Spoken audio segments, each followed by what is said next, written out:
Дорогие друзья, всем большой привет, с вами Роман Томоев.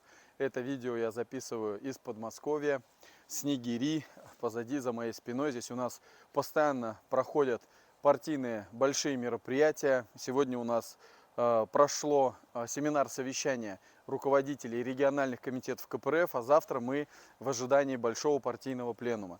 Сегодня на семинаре совещания хочу рассказать вам пару таких моментов, которые мы рассматривали сегодня в прениях, выступали мои коллеги, товарищи.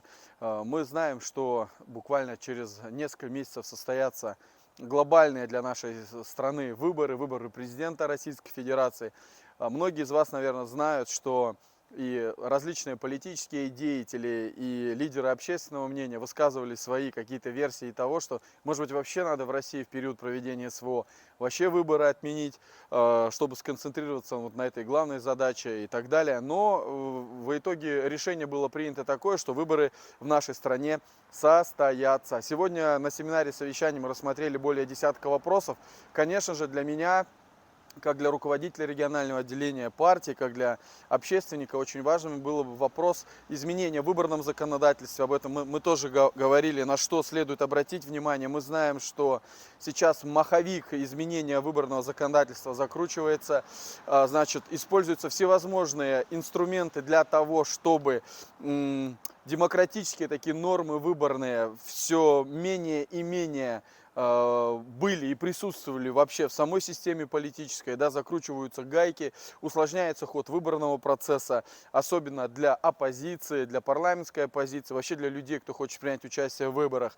Поэтому ставятся все новые и новые препоны. Также обсуждали противодействие дистанционному электронному голосованию. На мой взгляд, это будет сделать достаточно проблематично, очень сложно. Не для того оно было придумано, чтобы мы потом как-то оперативно могли среагировать и действительно, там, не знаю, ловить этих людей с их несправедливыми, нечестными, жульническими вот этими информационными технологиями. ДЭГ мы обсуждали. Но в любом случае есть некоторые моменты, которые нами будут использоваться в ходе выборных кампаний. В нашем регионе дистанционного электронного голосования нет, поэтому у нас классическая выборная система, вот, и партийные списки, одномандатники. У нас в следующем году будут большие выборы Верховных Урал. И в этом вопросе мы тоже с коллегами встречались и обсуждали, какие-то определенные ставили цели, задачи. Вот. Также, конечно же, лидер партии Геннадий Зюганов выступил с большим докладом.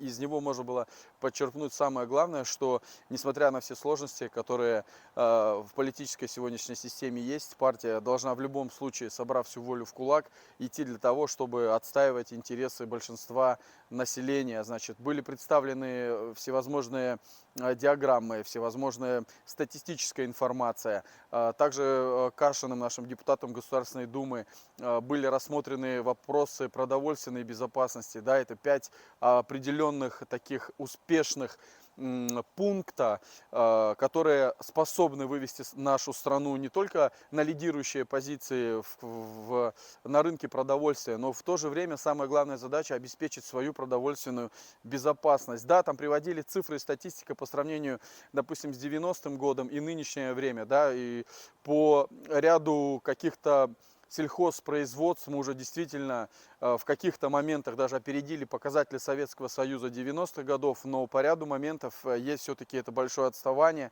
Ну, допустим, если вы спросите, это в то же самое выпуск вертолетов, да, там, допустим, в Советском Союзе их под 50 тысяч в год делалось, сейчас всего лишь 4, там, чуть выше, чуть больше 4,5 тысяч.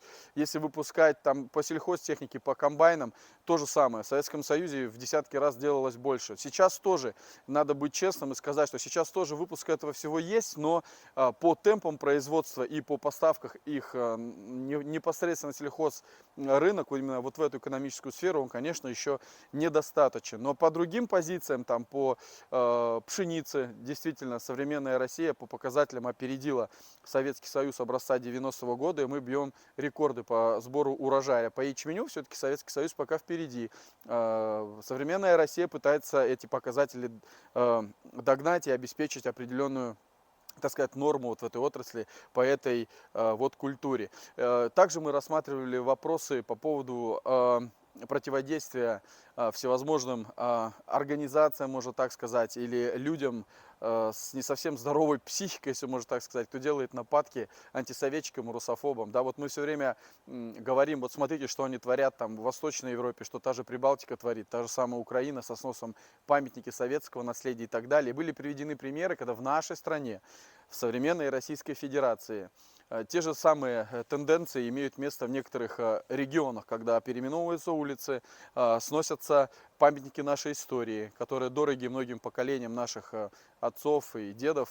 И это очень важный момент, и с этим надо бороться и противодействовать. В то же время некоторые региональные отделения у себя на территориях, кто-то открывает памятники Владимиру Ильичу Ленину, кто-то Иосифу Виссарионовичу Сталину, да, соответственно. И я лично отношусь к этому историческим вот этим личностям нашим.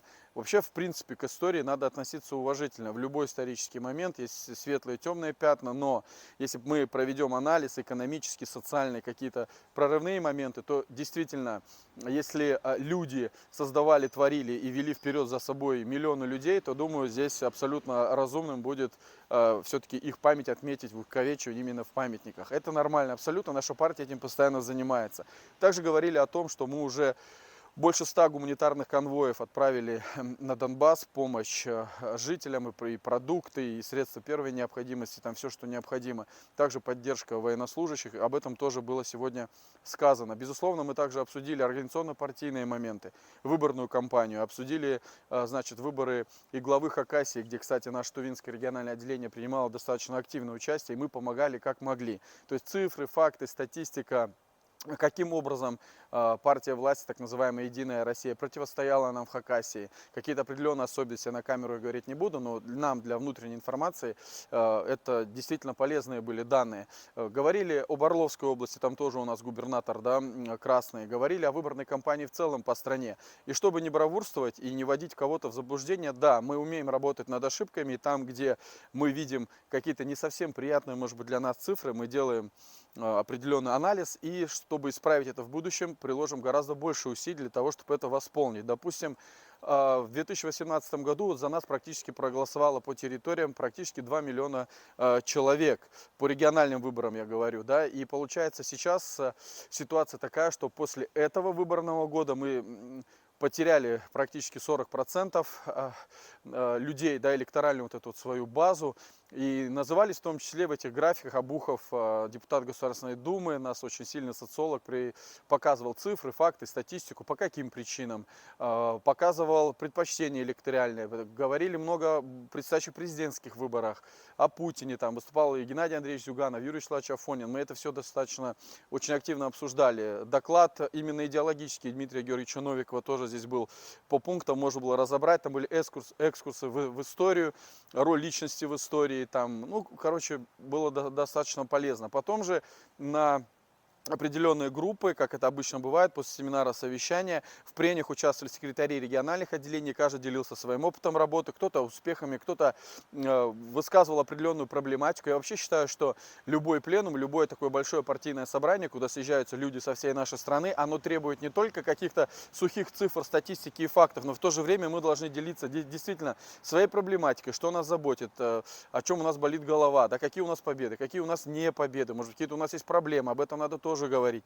И проблемы могут быть косвенные, проблемы могут быть прямые, проблемы, которые, не знаю, что-то от тебя зависит, что-то от тебя не зависит. И, соответственно, собираясь здесь, мы должны коллективно друг друга выслушать, принять решение и помогать друг другу. В любом случае, любой пленум — это прежде всего обмен опытом, когда мы вместе все собираемся, общаемся и так далее. Потом мы, конечно же, разделились на группы, у нас такие вот комиссии разные по направлениям в работе, и там тоже в дискуссиях обсуждали различные вопросы внутри партийной жизни. Что же от себя могу сказать? Да, мы готовимся к большому съезду, который у нас в декабре состоится.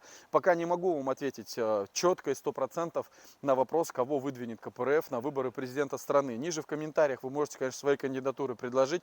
А кого бы вы, уважаемые мои подписчики, наши подписчики, могли бы предложить в качестве кандидатов КПРФ и наших всех союзников на выборы президента нашей страны? Да, это будет очень тяжело. Мы понимаем прекрасно и рейтинги Путина, мы понимаем прекрасно вот эту всю машину, и время непростое, да, сейчас, и чтобы выборы действительно выглядели как выборы, да, чтобы действительно что-то от нас решалось, чтобы мы могли своим голосом что-то решить. Для этого надо очень хорошо поработать, постараться и выработать такую единую кандидатуру от всех патриотов нашей страны, которая может составить достаточно хорошую, сильную конкуренцию на президентских выборах. Вообще любые выборы должны быть конкурентными. То есть я лично за это ратую, я понимаю всю проблематику, что вы сейчас можете в комментариях написать, мол, какие выборы, тут так все понятно и так далее. У большинства людей, согласно нашим сегодня графикам, более 45 респондентов, когда опрос проводил центр, значит, по опросам, да, и там люди так и говорили, что действительно больше 40% вообще не верят, говорят, а смысл там идти на выборы там и так далее. Поэтому все это будет обсуждаться. Декабрь, это у нас будет съезд.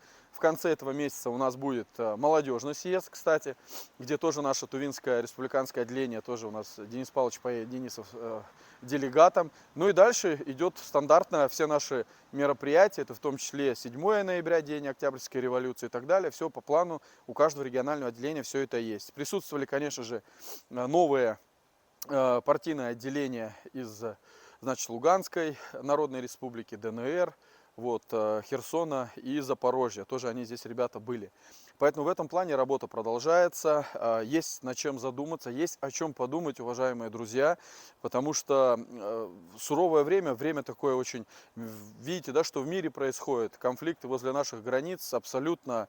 Иногда кажется, что это реально какой-то план-схема, кем-то разработанная, втягивание огромного количества государств, огромного количества людей разной веры, вероисповедания. Я считаю, что наша историческая миссия нашей страны, конечно же, самое главное, чтобы вы понимали, конечно, это счастливый человек наш, гражданин нашей страны. Но в то же время мы понимаем, что мы огромная держава, у нас огромные границы, периметр границ огромен, ее надо охранять и учитывать, конечно, интересы прежде всего нашей страны, бороться за интересы нашей России. А что будет дальше, мы поживем, увидим. Завтра у нас основной день, состоится пленум, повестку я завтра обязательно тоже вам зачитаю, расскажу, о чем мы говорили, о чем общались. Вот как-то так, поэтому на улице достаточно прохладно, в Москве пасмурная погода. Поэтому, друзья, не болейте, комментируйте, пожалуйста, внизу, подписывайтесь на канал Республика. Прорвемся, надо только верить и идти вперед, несмотря ни на что, несмотря на то, что там где-то слева там скажут, справа скажут. Всегда думайте сами делайте выводы сами. Позиций очень много, но нам всем, тем, кто любит нашу Родину, надо прийти в любом случае, при всех проблемах, к общему знаменателю, к общей позиции и стараться ее как-то вместе продемонстрировать вот такую вот эпоху, историческую эпоху, чтобы дать шанс на будущее нашей молодежи. Я всегда об этом думаю. Поэтому с вами был Роман Тамоев. Всем большой привет, Подмосковье, Снегири. Завтра пленум КПРФ. Не болейте, всех обнимаю.